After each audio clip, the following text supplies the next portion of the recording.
അപ്പം ഇതാണ് doctrine of signatures. അതെന്ന് പറഞ്ഞു കഴിഞ്ഞാൽ ഇതൊരു പണ്ട് 2000 വർഷങ്ങൾക്ക് മുമ്പ് തന്നെ ഗാലനെ പോലുള്ളവരൊക്കെ പറഞ്ഞൊരു സാധനമാണ്. അതായത് ഈ പ്രപഞ്ചത്തിലെ എല്ലാ വസ്തുക്കളിലും ദൈവം അതിൻ്റെ ഒരു സത്തയെ സംബന്ധിച്ചുള്ള ഒരു അടയാളം രേഖപ്പെടുത്തിയിട്ടുണ്ട് എന്നാണ് പറയുന്നത്. അപ്പം പാമ്പിൻ്റെ തല കണക്കിരിക്കുന്ന ഒരു ഔഷധം അരച്ച് കലക്കി കുടിക്കാന്നുണ്ടെങ്കിൽ പാമ്പിന് വിഷത്തിന് പ്രതിവിധിയാകും.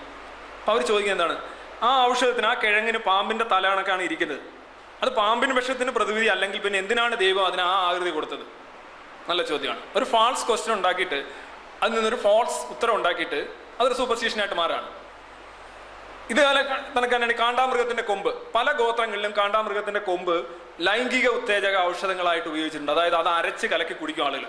കാര്യം വെച്ച് കഴിഞ്ഞാൽ കാണ്ടാമൃഗത്തിന്റെ കൊമ്പ് ഇങ്ങനെ ഇരിക്കുകയല്ലേ, അപ്പോൾ ഒരുമാതിരിപ്പെട്ട പ്രശ്നങ്ങളെല്ലാം ഇങ്ങനെ പരിഹരിക്കുമെന്ന് പെട്ടെന്ന് നോക്കുമ്പോൾ ശരിയാണ്, ഇതാണ് ഇങ്ങനെ നിൽക്കുന്ന സാധനം.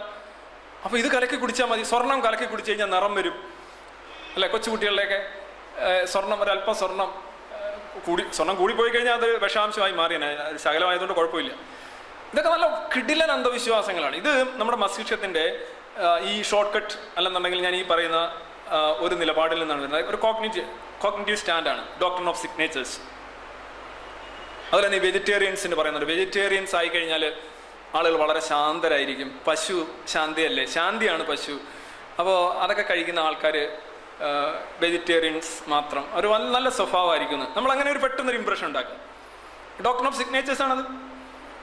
നിങ്ങൾ പോത്തിനെയൊക്കെ കഴിക്കുന്ന പോത്തിൻ്റെ സ്വഭാവമായി മാറിക്കഴിഞ്ഞാൽ എന്താ അവൻ്റെ ഒരു കാളയാണ് അവൻ എന്നൊക്കെ പറയാറുണ്ട് അല്ലെ? കാളയുടെ ഇറച്ചി കഴിഞ്ഞാൽ കാളയാകുമെങ്കിൽ മനുഷ്യത്വം ഉണ്ടാവാനായിട്ട് ഏതിറച്ചി കഴിക്കണം? അതേ കണക്കാണ് ഈ വില്ലന്മാരും നായകന്മാരും ഒക്കെ ഇതേ കണക്കാണ്. വില്ലന്മാരെല്ലാം നല്ലവരാണ്, വില്ലന്മാരെല്ലാം ഹീറോയിക് ക്വാളിറ്റി. ഒരു പക്ഷേ ലോകത്തെ ഒന്നാന്തരം ഇന്റർനാഷണൽ ഊച്ചാളിയായിരിക്കും, പക്ഷെ അവൻ അഭിനയിക്കുമ്പോൾ 10 പേരെ അടിച്ചിടുന്നു.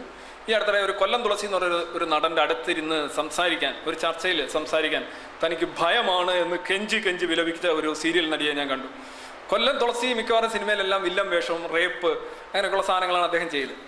അങ്ങനെ ഒരു ശുദ്ധ പാവമാണ്. പക്ഷേ ഇതൊക്കെ ശരിക്കും റിയൽ ലൈഫിൽ ചെയ്യുന്നവൻ നായകനായിട്ട് വേറെ ഇരിപ്പുണ്ട്. പക്ഷെ നമ്മൾ പെട്ടെന്ന് ഇംപ്രഷൻ എന്താണ്, ഈ ഒരു സാധനം നമ്മുടെ തലച്ചോറിൻ്റെ ഒരു കോഗ്നിറ്റീവ് സെറ്റിംഗ് ആണ്.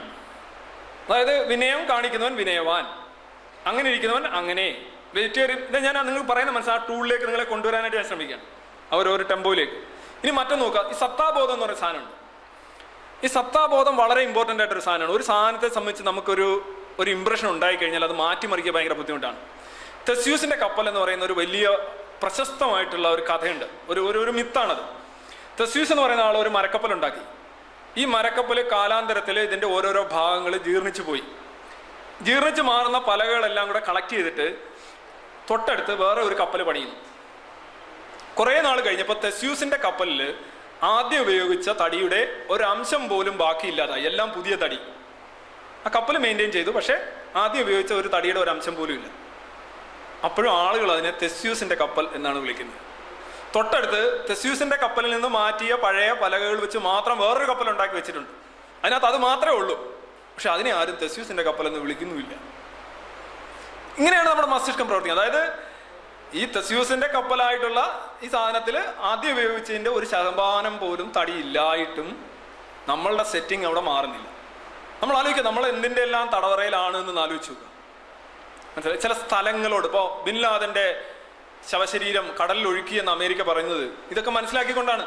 ഒരു സ്ഥലത്തോട്, ഒരു വസ്തുവിനോട്, ഒരു സംഭവത്തോട്, ഒരു വ്യക്തിയോട് ഒക്കെ നിങ്ങൾക്കൊരു ഇഷ്ടമോ ഒക്കെ ഉണ്ടായി കഴിഞ്ഞാൽ അത് മാറാൻ വലിയ ആഘാതങ്ങൾ വേണ്ടി വരും. അല്ലെ അയാളെ നിങ്ങളെ ചതിക്കണം. ചിലൊക്കെ പറയുന്നുണ്ട് ഈ ആൾദൈവ വിശ്വാസം എന്നൊക്കെ പറയുന്നത്, അത് അവരുടെ ഒരു കുഴപ്പമല്ല, അവരുടെ തലച്ചോറിൻ്റെ ഒരു വിഷയമാണ്. അവർക്ക് എങ്ങനെയാലും വിശ്വാസ സംരക്ഷണ പ്രവർത്തനം നടന്നു. എൻ്റെ ചക്കര ആൾദൈവം ഇതൊന്നും അദ്ദേഹത്തിന് വരരുതേ, അദ്ദേഹം ഇതൊന്നും ചെയ്തിട്ടുണ്ടാവരുതേ എന്നിങ്ങനെ അദമ്യമായി അഗാധമായി ആഗ്രഹിക്കുക എന്ന് പറയുന്ന ഒരവസ്ഥയിൽ നമ്മൾ എത്തിച്ചു.